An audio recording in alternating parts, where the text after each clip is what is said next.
What else can you do with the currency that you get? You said you were using it to you would upgrade your character. Yeah, so you've got the resources that you can use in crafting. You'll notice that he just went over to the battle frame station and switched over to a recon battle frame, and now he's got the sniper rifle. He's got an ability called resonating bolts that he can fire that essentially will explode on his enemies. And he's gone back to the glider because, frankly, gliding is fun. So I have a very serious question about the glider. Yes, please. Can you do loops? Can you do loops? You cannot do loops with that glider that he's using. Okay.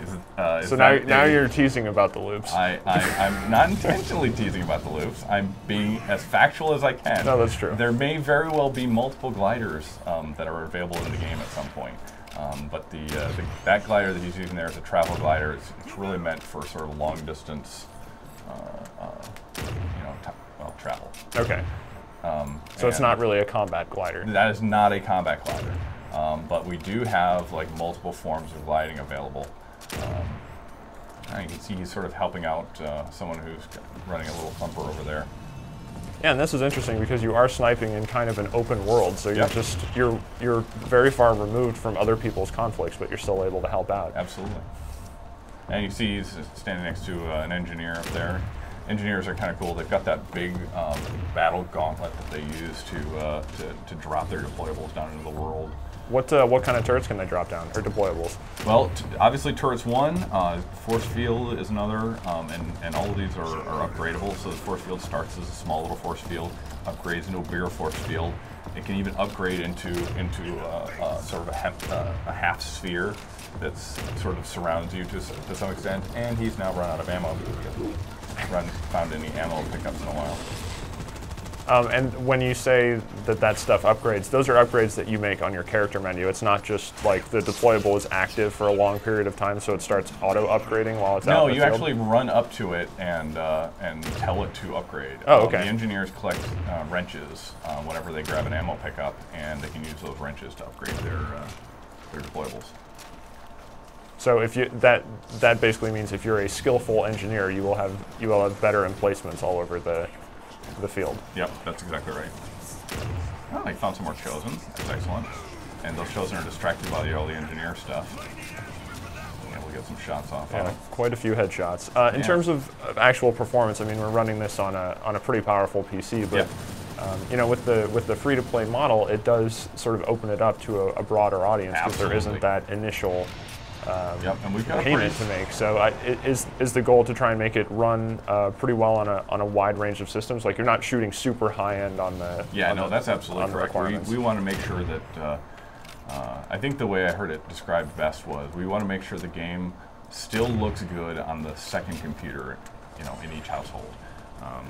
You know, obviously most people, you know, most of us hardcore types, we have pretty powerful machines that we run this on, and the game can look amazing. But you need to make sure that the game still looks good and runs good on perhaps less powerful. That is that resonating bolts ability I was telling you about. That's going to explode for a lot of damage. Yeah. Oh, there it goes.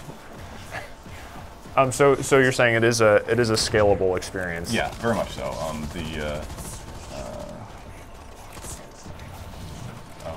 Trying to drop down a thumper over here, were you? Yeah, I mean, you know, runs on my old laptop. It doesn't look as good as this when it's running on, you know, on a machine like that, obviously, but it runs well and looks good. It really does look impressively good when it's running on one of the less powerful machines. I mean, I know you've said it's just the game will be in beta testing for quite some time until, you know, some time in the future when it may be considered live, but do you know around when that might actually happen? Yeah, we intend for anyone who wants to play to be in by the end of the year. You know, like you said, we're just going to keep adding people and adding content and adding polish over and over again until it doesn't make any sense for us to call it a beta anymore, and then we'll just drop the tag off. Yeah, because nothing really changes when a free-to-play game that's been in beta for a while launches. It's basically just the same thing. It's the same thing as it was the day before. Maybe you add a little special content so you can call, you know, so that you can have an excuse to have a party. Not that we've ever really needed one, but an excuse, not a party. Yeah. Yeah. There have been plenty of parties. Yeah, we do that part fairly well.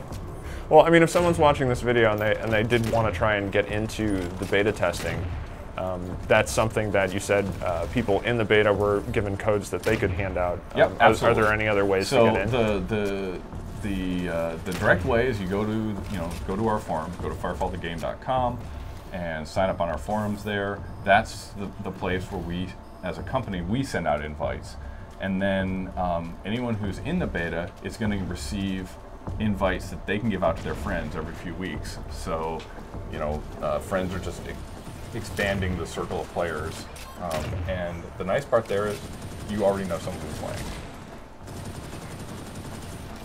Although you could just play on your own if you didn't necessarily know anyone. Yeah, absolutely. I mean, that's certainly how my girlfriend plays. She just does not like grouping up, so she runs out and plays solo for the most part. Yeah, it looks like this thumper is just about at 100%. And they can be destroyed, right? Because they have that integrity rating. Yeah, there. Absolutely. This one is just surrounded by well-protected turrets. So these guys are... Yeah, it seems like one or multiple engineers have really set up quite the perimeter around this thing. Yeah, they have it pretty well locked down, it looks like. It's clearly a squad of friends who've got a plan for the best method to gather resources. Nice headshot. Cool. And you can see he got critical assists, got a bunch of XP for all those guys. And he's coming up here to execute that Chosen. Do you get a bonus for that as well? You do, yeah. You got a little bit of Crystite and some extra XP for finishing off that Chosen. It also makes sure that the Chosen medic doesn't come by and revive him.